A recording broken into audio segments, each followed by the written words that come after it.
Hello friend, welcome to knowledge world. कैसे हैं आप लोग सभी? आई होप सभी अच्छे होंगे। जैसा कि हम लोग जो है रेलवे साइंस का फाउंडेशन बैच को लाए हैं, जिसमें कि पहला चैप्टर हम लोग कर चुके हैं यूनिट एंड डायमेंशन। ठीक, इसका जो है आपको 2 क्लास में ये कंप्लीट हुआ है, आपको यूनिट एंड डायमेंशन। तो 2 क्लास में, पहला क्लास में आपको थ्योरी बताया गया है और दूसरा क्लास में जो है, पहला क्लास में क्या बताया गया है थ्योरी, और दूसरा क्लास में उससे संबंधित जितना भी PIQ क्वेश्चन था, यानी कि प्रीवियस ईयर क्वेश्चन, उस सारा को जो इसमें कराया गया है। तो आप अगर ये दोनों वीडियो नहीं देखे हैं तो सबसे पहले आप वो वीडियो जा करके देखें, तब आप ये वीडियो को देखिएगा। ठीक है, तो आज जो है हम लोग मोशन यानी गति का पहला क्लास को स्टार्ट करते हैं। इस क्लास को स्टार्ट करने से पहले आपको बता दें कि इसका PDF जो है हमारे Telegram channel knowledge world PDF पर अपलोड कर दिया गया है, और टेलीग्राम चैनल का लिंक इस वीडियो के डिस्क्रिप्शन में दे दिया गया है। और जो ये दोनों वीडियो नहीं देखे हैं तो उसके लिए जो है आपको इस चैनल पर प्लेलिस्ट बना दिया गया है। रेलवे फाउंडेशन बैच के नाम से एक प्लेलिस्ट बना दिया गया है। उसमें जो आपको सारा वीडियो को सीरियल वाइज अरेंज कर दिया गया है। जैसे जैसे वीडियो आया है वैसे वैसे जो आपको ये अरेंज कर दिया गया है। ठीक है, तो चलिए हम लोग वीडियो स्टार्ट करते हैं। ठीक, और एक बार फिर से बता दें कि जो ये वीडियो नहीं देखे हैं मात्रा केवल मापन के यानी यूनिट एंड मेजरमेंट का, तो जा करके पहले वो वीडियो ज़रूर देखें। ठीक है, तो चलिए स्टार्ट करते हैं। तो हमें आज कौन सा चैप्टर स्टार्ट करना है? तो मोशन। देखिए मोशन क्या होता है, देखिए मोशन क्या होता है, कोई भी जो है ना आपको वस्तु है वो समय के सापेक्ष जो है उसमें जो परिवर्तन होता है तो वो गति कहलाता है। ठीक है, जैसे देखिए यहाँ पर आप देख रहे होंगे कि ये लड़का है, ये लड़का क्या कर रहा है, आपको गति कर रहा है, यानी कि दौड़ रहा है। तो ये कुछ समय के सापेक्ष क्या हो रहा है, ये दौड़ रहा है, यानी कि ये गति कर रहा है। तो यानी क्या हुआ, तो ये आपको मोशन में आया है। ठीक, ये कैसे है, मोशन में है। बगल में आप देखिए यहाँ क्या है, तो ये कार है। ये कार क्या कर रहा है, तो ये आपको चलती हुई सड़क पर आपको दिखाया गया है, तो इस दिशा में चल रही है। यानी क्या हुआ, कुछ समय पहले देखिएगा तो यहाँ थी, और कुछ थोड़ा समय बाद देखिए ये यहाँ आ जाएगी। यानी क्या हुआ कि समय के सापेक्ष जो है इसके स्थान में क्या होता है, तो परिवर्तन होता है, यानी कि इसकी स्थिति में परिवर्तन हो रहा है। ठीक है, उसी प्रकार देखिए यहाँ लड़का अभी यहाँ था, तो कुछ समय बाद क्या हुआ, तो ये यहाँ चला आया। यानी कि समय के सापेक्ष क्या हुआ, इसके स्थिति में परिवर्तन हुआ। तो इसी को हम क्या कहते हैं, तो मोशन यानी कि गति कहते हैं। ठीक है, तो देखिए गति क्या है, तो गति क्या है, तो गति का आप लोग जो है आपको डिफिनेशन लिखना है। देखिए क्या कहता है कि समय के सापेक्ष किसी वस्तु की स्थिति में परिवर्तन ही क्या कहलाता है, तो गति कहलाता है। ठीक है, तो देखते हैं हम इसका उदाहरण क्या है। देखिए ये एक पेड़ है, ये पेड़ क्या है, तो आपको स्थिर अवस्था में है, और ये क्या है, तो गति अवस्था में है। ठीक है, यानी क्या हुआ कि ये देखिए पेड़ अभी अभी, जैसे अभी आप वर्तमान में देख रहे हैं, तो ये पेड़ यहाँ है, कोई पेड़ अभी देखे होंगे वहाँ स्थिर है, तो कुछ देर बाद 2 घंटा बाद आइएगा तो वो पेड़ वहीं रहेगा। ठीक है, लेकिन कोई रोड पर आप चलती हुई कार को देखते हैं तो क्या होता है, अभी यहाँ देखे तो वो 2 घंटा बाद अगर स्पीड, जितना स्पीड होगा उस हिसाब से वो आगे जाएगा। यानी क्या हुआ कि वो जो है उसका जो है आपको स्थिति में परिवर्तन हो गया। यानी क्या कहलाएगा वो यानी कि वो मोशन में। ठीक है, और ये क्या कहलाएगा, तो ये विराम में। यानी कि ये समय कितना भी समय बाद आइएगा तो कोई भी पेड़ लगा हुआ है तो वहीं पेड़ न रहेगा। यानी क्या हुआ कि वो समय के साथ जो है ना, यानी कि समय के सापेक्ष ये क्या कर रहा है, तो ये गति स्थिति में परिवर्तन नहीं कर रहा है। तो यानी क्या हुआ, तो ये विराम में हो गया, और जो परिवर्तन करेगा वो गति में हो गया है। ठीक है, तो चलिए आगे देखते हैं हम दूरी और विस्थापन के बारे में। ठीक है, देखिए दूरी आखिर होता क्या होता है। देखिए एक बिंदु यहाँ दिया हुआ है A, ये बिंदु है B। ठीक है, हमको देखिए ये बिंदु A से लेकर के बिंदु B तक जाने में जो सबसे न्यूनतम दूरी होगा उसे हम विस्थापन कहेंगे। ठीक है, ये देखिए न्यूनतम दूरी है।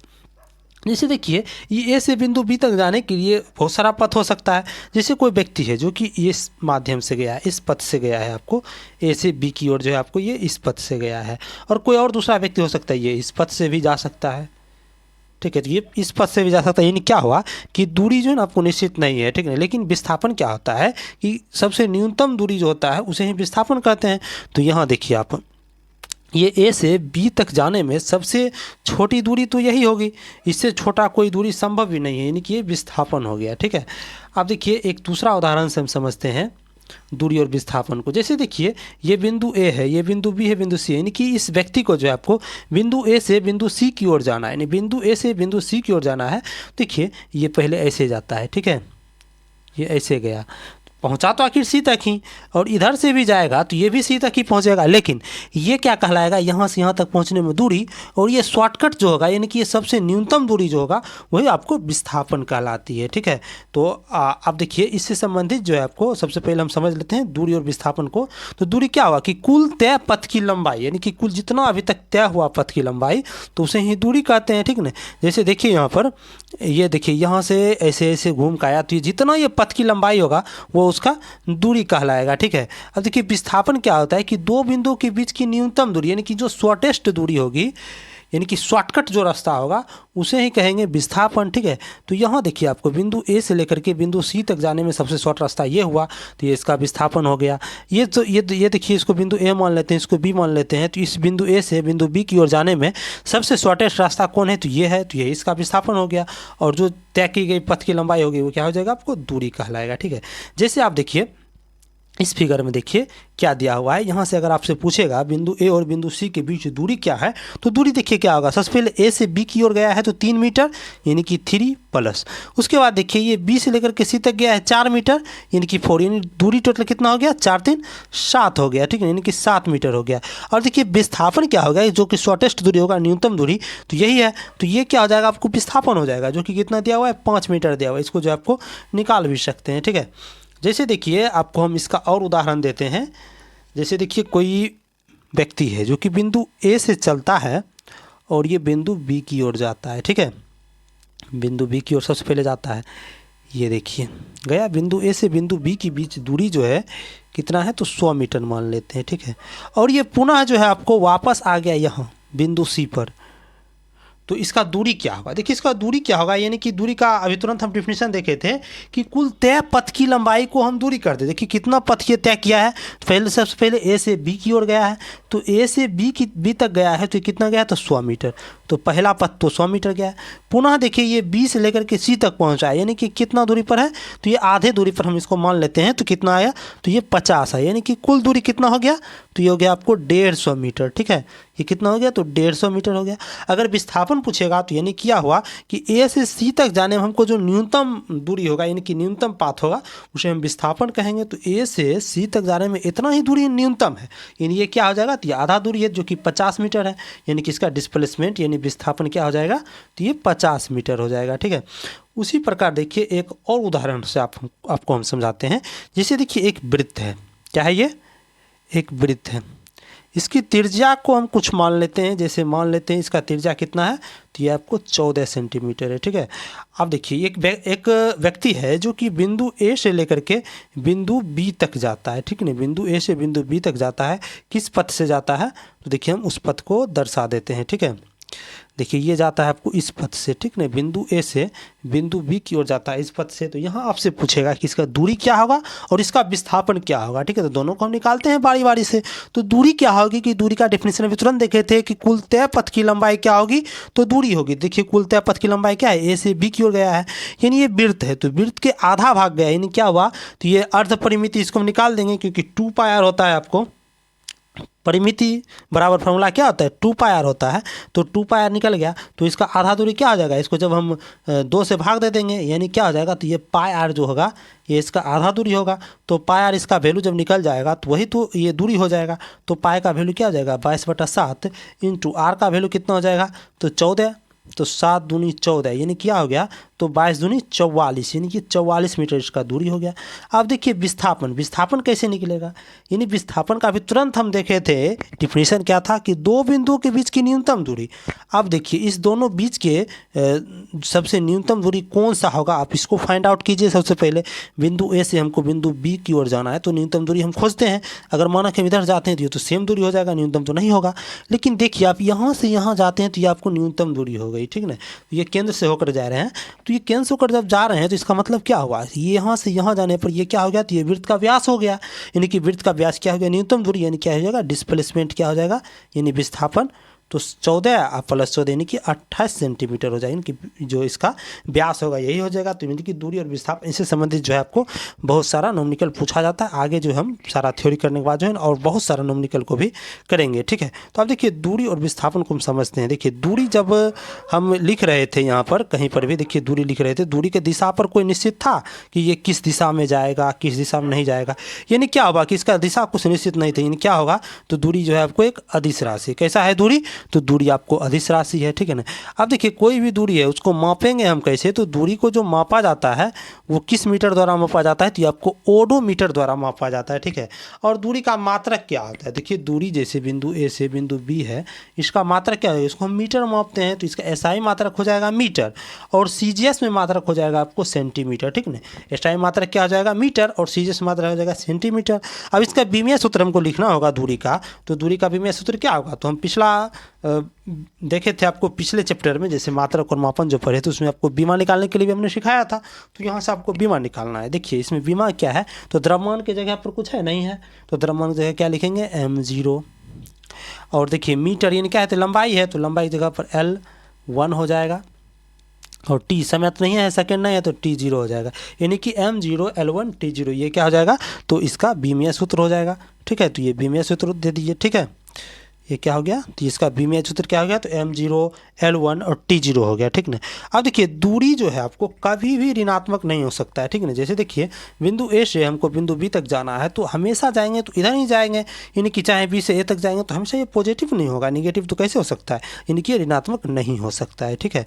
अब देखिए विस्थापन को देखते हैं। देखिए विस्थापन जब हम निकाल रहे थे तो उसके लिए हमको एक निश्चित दिशा की जरूरत पड़ती थी, ठीक ना। बिंदु ए से जब बिंदु बी की ओर जाएंगे तो हमेशा इसी दिशा में जाएंगे, तभी तो इसका न्यूनतम दूरी फाइंड आउट होगा, ठीक। तो इसका मतलब क्या हुआ कि एक प्रकार का सदिश राशि, नहीं क्या हुआ कि विस्थापन जो है आपको एक कैसी राशि है, तो विस्थापन जो है आपको ये सदिश राशि है, ठीक है। और विस्थापन क्या है, तो एक प्रकार का दूरी ही है, क्योंकि देखिए दो बिंदु के बीच की न्यूनतम दूरी है तो न्यूनतम दूरी मतलब क्या हुआ कि ये तो दूरी ही है, तो दूरी है तो यानी क्या हुआ, तो दूरी का मात्रक क्या हो जाएगा, मीटर ही हो जाएगा, एसआई मात्रक हो जाएगा मीटर और सीजीएस में सेंटीमीटर हो जाएगा इसका मात्रक। और बीमीय सूत्र तो सेम होगा, दूरी के समान ही विस्थापन का भी m0 L1 t0, ठीक ना। अब देखिए विस्थापन का मान जो है आपको धनात्मक भी हो सकता है, शून्य भी हो सकता है और ऋणात्मक भी हो सकता है विस्थापन का मान, ठीक ना। देखिए कैसे होगा धनात्मक, कैसे होगा शून्य और कैसे होगा ऋणात्मक, वो देखिए हम अगला स्लाइड से समझते हैं, ठीक ना। देखिए जैसे देखिए आप कोई व्यक्ति है, ठीक है, देखिए कैसे होगा धनात्मक, देखिए विस्थापन जो है आपको धनात्मक कैसे होगा, सबसे पहले कोई व्यक्ति देखिए ए से बी की ओर गया, यानी ए से बी की ओर गया तो इसका क्या होगा, ये आपको दूरी हो गया और इसका यही विस्थापन ही हो गया, यानी कि पॉजिटिव में आया, ठीक है। अब देखिए इसका शून्य कैसे होगा, जैसे देखिए कोई भी व्यक्ति जो है बिंदु ए से बिंदु बी की ओर गया और पुनः बी से ए की ओर चला आया, तो ये क्या हो गया, इसका विस्थापन तो जीरो ही हो गया, यानी कि ए से बिंदु ए तक जाने के लिए दूरी कुछ सही है, यानी विस्थापन क्या होगा, इसका शून्य भी हो गया। और ऋणात्मक भी जो आपको विस्थापन हो सकता है, ठीक है। यानी कि जैसे कोई बिंदु ए है, कोई बिंदु बी है, उस पर जाने के लिए आपको निगेटिव सबसे शॉर्ट दूरी क्या क्या हो सकता है, तो निगेटिव भी हो सकता है। यानी क्या हुआ कि विस्थापन जो आपको तीनों चीज़ हो सकता है, धनात्मक, शून्य तथा ऋणात्मक तीनों हो सकता है, ठीक है। अब देखिए एक नोट पॉइंट को आपको नोट कर लेना है कि सरल रेखीय गति के लिए जो है ना दूरी तथा विस्थापन क्या होता है, आपको समान होता है। देखिए सबसे पहले समझते हैं कि सरल रेखीय गति होता क्या होता है, ठीक ना। जैसे देखिए बिंदु ए है और बिंदु बी है, बिंदु ए से बिंदु बी की ओर जाने के लिए क्या है, तो एक पथ है, ठीक नहीं, बिंदु इसी पथ से गया है, बिंदु ए से बिंदु बी की ओर, ठीक। कोई व्यक्ति जो है आपको बिंदु ए से बिंदु बी की ओर जो है इस पथ से गया है, ठीक है। इस पथ से जब वो गया और यहाँ बिंदु बी तक पहुँच गया, बिंदु बी तक पहुँचा तो ये क्या हो गया, तो इसका दूरी देखिए क्या हो गया, तो डी हो गया, इसका दूरी मान लेते हैं, इसका दूरी डी हो गया। अब देखिए विस्थापन इसका क्या होगा, तो बिंदु ए से बिंदु बी तक जाने के लिए न्यूनतम दूरी क्या हो सकता है, जो दूरी माध्यम से गया वही न होगा, इसका तो और कोई दूसरा शॉर्ट रास्ता है नहीं। यानी क्या हुआ कि इस जो सरल रेखीय गति होती है इसके लिए दूरी और विस्थापन का मान क्या होता है, तो समान होता है, ठीक नहीं। यही डी ही क्या हो जाएगा दूरी और डी ही क्या हो जाएगा, तो विस्थापन हो जाएगा, ठीक है। तो चलिए अब देखते हैं हम चाल को, ठीक नहीं। चाल आखिर होता क्या है, ठीक ना। देखिए चाल क्या होता है कि कोई भी वस्तु है, ठीक ना, या कोई भी पिंड है, ठीक ना, वो क्या कर रहा है कि इकाई समय में जो है जो दूरी तय करेगी उसे ही हम चाल कहते हैं। यानी कि चाल बराबर क्या हो जाएगा, फार्मूला चाल बराबर हो जाएगा दूरी बटा समय, ठीक ना। यानी क्या कहें हम कि ये इसको हम क्या कह सकते हैं कि इकाई समय में तय की गई दूरी को क्या कहेंगे, तो चाल कहेंगे। यानी कि इकाई समय में जो दूरी तय करेगा उसे हम चाल कहेंगे, ठीक है ना। अब देखिए चाल को देखते हैं, तो चाल क्या है कि इकाई समय में तय की गई दूरी को चाल कहते हैं। और चाल कैसी राशि है, तो चाल एक प्रकार का क्या है, तो अदिश राशि है, ठीक है। और इसका मात्रक जो होता है चाल आप देखिए फॉर्मूला देखे थे, क्या देखे थे, तो दूरी बटा समय। तो इसका मात्रक निकालने के लिए हम यूनिट एंड डायमेंशन में पढ़े हुए हैं। तो दूरी का मात्रक होता है मीटर बटा समय का मात्रक क्या होता है सेकेंड, यानी क्या हो जाएगा मीटर पर सेकेंड हो जाएगा, ठीक है ना। यानी कि ऐसा मात्रक हो गया मीटर पर सेकेंड। और सीजीएस में मात्रक क्या हो जाएगा, तो सीजीएस में मात्रक हो जाएगा सेंटीमीटर पर सेकेंड, ठीक है। अब देखिए इसका बीमीय सूत्र कैसे निकालेंगे, तो बीमीय सूत्र देखिए कैसे निकाला जाएगा। क्या है इसका मात्रक, विमेय सूत्र निकालने के लिए इसका मात्रक की जरूरत पड़ती है। तो मात्रक क्या है, तो मीटर प्रति सेकेंड है, ठीक है। तो मीटर प्रति सेकेंड है, तो यानी मीटर के लिए क्या लिखेंगे, एम। मीटर क्या है, तो एक बार का लंबाई है, तो क्या लिखेंगे L1 और T क्या है बटा में, तो यानी -1 लिखेंगे, ठीक है। L1 T -1 लिखेंगे। और M क्या है, तो M कुछ नहीं है, तो M0 लिख दिया जाएगा, ठीक है। यानी कि M0 L1 और T -1 क्या हो जाएगा, ये आपको बीमीय सूत्र हो जाएगा, ठीक है ना। ये क्या है, तो चाल का क्या है, ये आपका बीमीय सूत्र है, ठीक ना। अब देखिए कोई भी गतिमान कण है उसके लिए चाल जो है आपको सदैव धनात्मक ही होता है, ठीक है। गतिमान कण है तो उसका चाल तो सदैव धनात्मक होगा ही, ठीक है। अब देखिए चाल हो गया, तो अब वेग को देखते हैं। देखिए वेग क्या है, तो सबसे पहले हम वेग को समझते हैं, ठीक है। देखिए वेग क्या होता है, तो इसके लिए जो है ना आपको सेम ये चाल के समान ही होता है, ठीक है। लेकिन इसमें क्या होता है कि आपको दिशा मालूम होता है ना। क्या हुआ, ये जो है कोई एक विशेष दिशा में जब हम वस्तु को जो है आपको गति कराते हैं तो वो क्या हो जाता है, तो आपको वेग कहलाता है, ठीक है। यानी क्या हुआ, इसको हम क्या कह सकते हैं वेग को, देखिए वेग का फॉर्मूला होता है आपको डिस्टेंस अपॉन टाइम। यानी इसको क्या कह सकते हैं कि कोई भी वस्तु है, ठीक है, उसको किसी विशेष दिशा में और किसी वस्तु के विस्थापन के परिवर्तन की जो दर होगा उसको हम क्या कहेंगे, तो उसका वेग कहेंगे। क्योंकि देखिए विस्थापन जो है यानी D/T है, यही ना विस्थापन में परिवर्तन का दर हो गया, तो उसको हम क्या कहेंगे, तो वेग कहेंगे, ठीक है। यानी कि वेग जो है एक प्रकार का सदिश राशि होगा, क्योंकि देखिए इसके लिए आपको एक विशेष दिशा लेना पड़ रहा है, यानी कि एक निश्चित दिशा में है, तो ये क्या हो गया, वेग एक प्रकार का सदिश राशि है, ठीक है ना। अब देखिए वेग को समझते हैं, क्या कहा है इसका डिफिनीशन सबसे पहले। देखिए क्या है कि किसी विशेष दिशा में किसी वस्तु के विस्थापन के परिवर्तन की दर उसका क्या कहलाता है, तो वेग कहलाता है, ठीक है। अब देखिए वेग क्या है, तो एक सदिश राशि, क्योंकि एक आपको इसको विशेष दिशा में ले जाना है, यानी कि निश्चित दिशा में ले जाना है, तो ये क्या है एक प्रकार का सदिश राशि है, ठीक है। अब देखिए इसका मात्रक क्या हो जाएगा, देखिए वेग क्या होता है, तो डिस्प्लेसमेंट अपन क्या होता है टाइम होता है, ठीक है। यानी कि विस्थापन बटा समय होता है। तो विस्थापन एक प्रकार का दूरी है, तो दूरी का मात्रक मीटर प्रति सेकेंड में, कि समय का मात्रक क्या हो जाएगा, सेकेंड हो जाएगा, ठीक है। यानी क्या हो जाएगा, मीटर प्रति सेकेंड हो जाएगा वेग का आपको एसआई मात्रक, ठीक। और सीजीएस में हो जाएगा सेंटीमीटर प्रति सेकेंड हो जाएगा, ठीक है। देखिए वेग का जो वैल्यू होता है ये आपको धनात्मक भी हो सकता है, ऋणात्मक भी हो सकता है और शून्य भी हो सकता है, क्योंकि देखिए विस्थापन ये तीनों होता है तो ये होएगा ही। और वेग की दिशा जो होता है और सदैव जो ये आपको विस्थापन की दिशा में ही होती है, यानी कि जिस दिशा में विस्थापन होगी उसी दिशा में जो आपको वेग होगा, ठीक है। अब देखिए वेग से संबंधित जो है इससे संबंधित कुछ फार्मूला है, इसको हम लोग देख लेते हैं जो कि आपको नॉमिनिकल में काम आएगा, ठीक है। तो देखिए इस आपको फार्मूला देखिए वेग बराबर क्या होता है, v बराबर डिस्प्लेसमेंट अपॉन टाइम। यानी क्या होगा कि विस्थापन बटा समय हो गया, तो यहाँ मैथ का प्रयोग करके देखिए तो t बराबर क्या निकल जाएगा, d/v निकल जाएगा। और d बराबर क्या आ जाएगा, v/t हो जाएगा, ठीक है ना। देखिए इसके लिए एक ट्रेंगल बनाया गया है, इस ट्रेंगल में देखिए ऐसे लिखा जाता है। ये देखिए आपको डिस्टेंस बराबर क्या हो जाएगा, देखिए दोनों मल्टीप्लाई जैसा लग रहा है, यानी कि v/t हो जाएगा। सॉरी डिस्प्लेसमेंट बराबर क्या हो जाएगा, तो v/t हो जाएगा। और v हमको निकालना है, तो v बराबर क्या, देखिए कैसा लग रहा है देखने में, v बराबर तो ये आपको लग रहा है डिस्प्लेसमेंट अपन क्या लग रहा है आपको, टाइम लग रहा है, ठीक है ना। यानी कि d/t हो जाएगा। और t निकालना है तो d/v हो जाएगा, ठीक है। तो इसी प्रकार इस तीनों फार्मूला को आपको ध्यान में रखना है, ठीक है। एक ही फार्मूला याद रखिएगा तो आपको दोनों फार्मूला आराम से निकल जाएगा, ठीक है। अब देखिए हम लोग त्वरण को समझते हैं, ठीक। देखिए त्वरण समझने से पहले क्या होता है त्वरण, कि आपको ये जो है एक प्रकार की ये वेग में परिवर्तन का जो दर होता है उसी को हम लोग क्या कहते हैं, तो त्वरण कहते हैं, ठीक ना।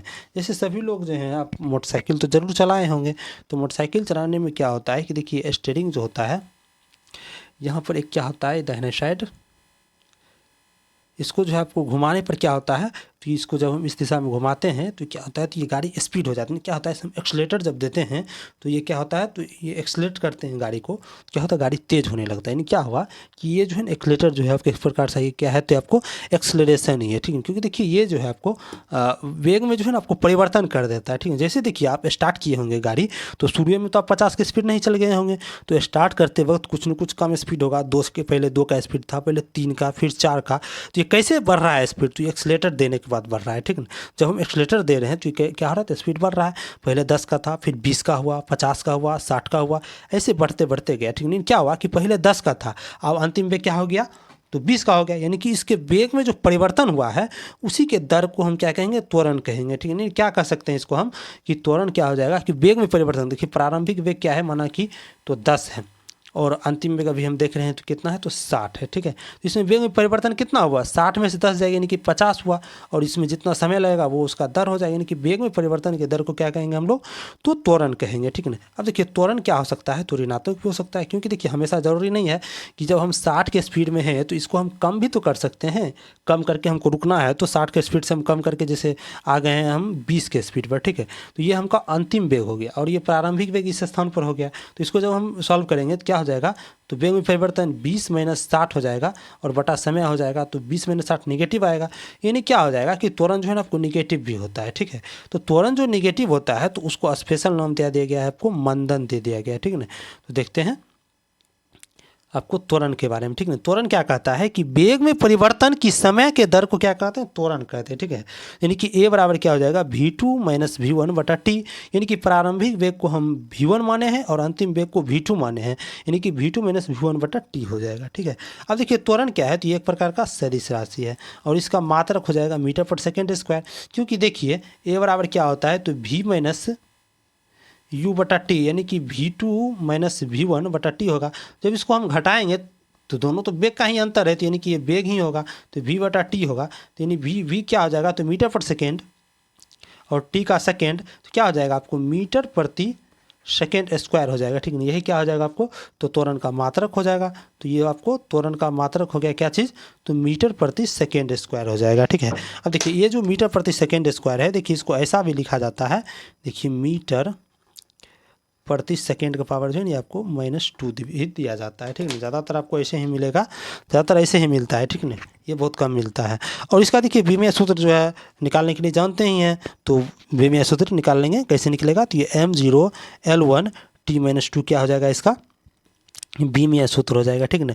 और देखिए त्वरण क्या होता है, तो ये धनात्मक भी होगा, क्योंकि देखिए धनात्मक त्वरण तुरंत देखे थे, शून्य भी हो सकता है त्वरण, और ये ऋणात्मक भी हो सकता है। देखिए ऋणात्मक तो देखिए लिए, धनात्मक भी देखे थे, लेकिन शून्य नहीं देखे। तो शून्य त्वरण कैसे होगा, जैसे देखिए अभी हम जा रहे हैं 40 के वेग से मोटरसाइकिल को लेकर के, जब 40 के वेग से हम जा रहे हैं और यहाँ से हम लगभग आगे बहुत दूर चल गए, 2 किलोमीटर, 10 किलोमीटर चल गए आगे, लेकिन फिर भी हमारा वेग क्या है, 40 ही है, ठीक है।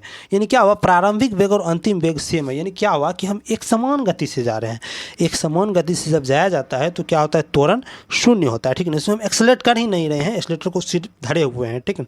उसको जो है आपको बढ़ा नहीं रही है, एक्सलेटर उसको नहीं कर रहे हैं, तो इसका मतलब क्या हुआ कि ये जो आपको शून्य हो जाएगा, ठीक है। अब देखिए ऋणात्मक जो त्वरण होता है उसको स्पेशल नाम दिया हुआ है मंदन, तो इसे ऋणात्मक त्वरण को हम क्या कहते हैं, तो मंदन कहते हैं, ठीक है। अब देखिए त्वरण से संबंधित ग्राफ होता है, उसको हम लोग देख लेते हैं। जैसे देखिए ग्राफ जो है ये वेग और वेलोसिटी और समय दिया है, तो वेलोसिटी और समय के ग्राफ जो होता है इसका ढाल क्या देता है, तो ये आपको त्वरण देता है। तो यानी क्या होगा कि देखिए त्वरण जो है ये ऊपर की ओर जा रहा है, यहाँ क्या हो रहा है, कोई वस्तु है यहाँ है, तो यहाँ देखिए धीरे धीरे ऊपर बढ़ रहा है, यानी कि त्वरण क्या हो, ये बढ़ रहा है। यानी क्या होगा, ये धनात्मक त्वरण हो गया।